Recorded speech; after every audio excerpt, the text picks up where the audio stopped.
On a windy summer night in Oklahoma City, July 6, 1980, around 2 a.m., three men, Ray Peters, Lawrence Evans, and Marvin Nowlin, were gunned down as they sat poolside at the guest house and motel located at Northwest Expressway in Classen, in Oklahoma City. The killer, described as a middle-aged man with gray hair, beard, stubble, blue eyes, and a potbelly, used a .45 caliber automatic, firing distinctive silver-tipped, hollow-point bullets. Prior to the murder, the shooter was seen lurking around the pool's concession stand, and after the shooting, he jumped into a getaway car, driven by an unknown assailant. Soon, police had their sights set on Harold Dean Behrens, a former Oklahoma City police detective. Behrens had recently been indicted in a federal cross-country drug ring involving a popular abused opiate at the time, Dilaudid. Ray Peters, one of the victims, was a drug trafficker and street dealer for Behrens' operation. He was also a Dilaudid addict who was getting high on his own supply. Peters helped facilitate the drug network for Behrens from Oklahoma to the East Coast, but was not involved in the business and operational aspect of it. One person who spent a lot of time around Peters claimed that he talked about his dealings to anyone who would listen, and was making a lot of enemies. He had recently been arrested in Pauls Valley, Oklahoma, for driving high on Dilaudid and for possessing a large quantity of the drug. Behrens told an ex-lover that he worried about lost profits, the exposure, and Peters potentially working with prosecutors on a deal. But it gets even deeper. 3 years prior, in South Carolina, Ray Peters and another man, Kevin Seagraves, were involved in trafficking Dilaudid for Paul Mazel, a high-ranking member of the Dixie Mafia. Eventually, a deal went sideways, and while Peters skipped town, Seagraves was abducted from a Charleston, South Carolina convenience store and never heard from again. Several years later, a former police officer, Kevin Hogg, an enforcer for the Dixie Mafia, worked out a deal that he would map where Seagraves' body was, in return for a release. This would lead to a life conviction for Paul Mazel.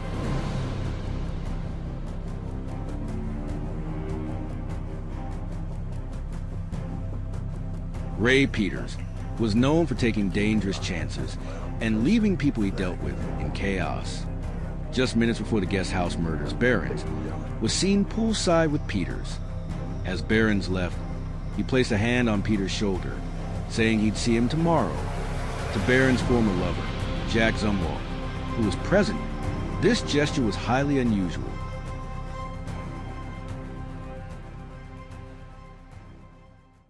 The state's chilling theory? Behrens was fingering Peters for a hitman. Detective Sergeant David McBride, who was on the case and had past dealings with all the players involved, eventually concluded the killer was Clifford Henry Bowen. Bowen, a professional poker player, was a known criminal in Oklahoma and Texas with ties to the Dixie Mafia. Bowen was a member of the well-known Overton Gang, a crew of burglars and bank robbers from Texas, a crew who made such a mess of Austin in the 1960s that a popular book has since been written about them. The description fit Bowen chillingly well, and he was seen in Oklahoma City the week of the murder at various poker games. Photos of Bowen were shown to witnesses who identified him. An arrest warrant was issued, and Bowen was charged. This case relied solely on witness identification. There was no fingerprint, ballistic, or other physical evidence. Bowen's defense? A solid alibi. 12 witnesses, including his wife, stepdaughter, and rodeo staff, testified he was at a rodeo in Tyler, Texas. He testified he was not in Oklahoma City on the night of the murders. City on July the 5th, 1980. No, sir, I was not. Where were you? I was at a rodeo in Tyler, Texas. That's the rodeo these witnesses have been testifying? Yes, sir, it is. One witness even claimed to have spoken to Bowen on the phone in Tyler at 1 a.m. on July 6th, just an hour before the murders. The state's case, on the other hand, was almost laughable. They countered with a jet airplane theory. They theorized that Bowen took a jet from Oklahoma City to Tyler, Texas, to pull this murder off. The only problem? There was no airstrip anywhere in the vicinity of the rodeo location. This trial was newly elected District Attorney Bob Macy's first shot at a murder trial, and he was desperate to prove himself. Agree as to count one of the information concerning the death of Raymond Peters, fix his punishment as to this count at death. Fix his punishment As to Clifford this Henry count at Bowen death. faced the jury who sentenced him to death, he stood like a rock. He did not Count three. speak. The jury was silent as Judge Nafee read the 3 death sentences. Eventually, Clifford Henry Bowen was found guilty and sentenced to death. There was a lot of outrage surrounding the verdict, but Bowen himself kept quiet. The jury found that Clifford Henry Bowen was the man that actually pulled the trigger and killed 3 human beings, 2 of them merely because they happened to be there and be in his way. After spending 5 years on death row, Bowen's case went to appeals court. This is when his defense uncovered a massive bombshell. Bowen's attorneys discovered the Oklahoma City Police Department had another primary suspect from the beginning, Leonard Crowe, a police officer from South Carolina. Crowe matched the shooter's description almost perfectly and habitually carried a .45 caliber pistol with the same type of bullets used. Crowe also was a former co-worker of Kevin Hogg, who had worked out a prison release for mapping the location of victim Ray Peters' former drug trafficking partner, Ricky Seagraves. Even more damning, Crowe was engaged to Patsy Peters, the former wife of victim Ray Peters. In the week of the murders, Crowe and Patsy were in Oklahoma visiting family. Witnesses identified Crowe in photos. Despite police knowing he'd shaved off a mustache he had in the photo after the murders. The catch? There was no physical or forensic evidence, and the police department dropped the ball on their investigation. And the revelations didn't stop there. A South Carolina woman, Dee Burris, who had shared an apartment with Crowe and Patsy Peters, claimed that she heard them planning Ray Peters' murder. They did not want Peters to see his kids again.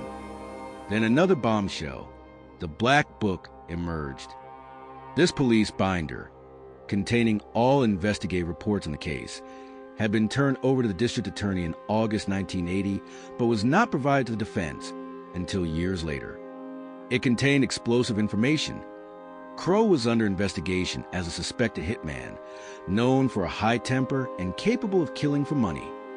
He had a history of homicides occurring where he had been, and even a case where his former girlfriend's bothering boyfriend was shot 5 times in the head after Crowe claimed to have lost his gun. He had far more motive than Bowen. In an unprecedented move, the appeals judge said he had never heard of such injustice in his long career and throughout all of Bowen's convictions. He stated that a new trial was not necessary. Bowen was released from prison. He died in 1999.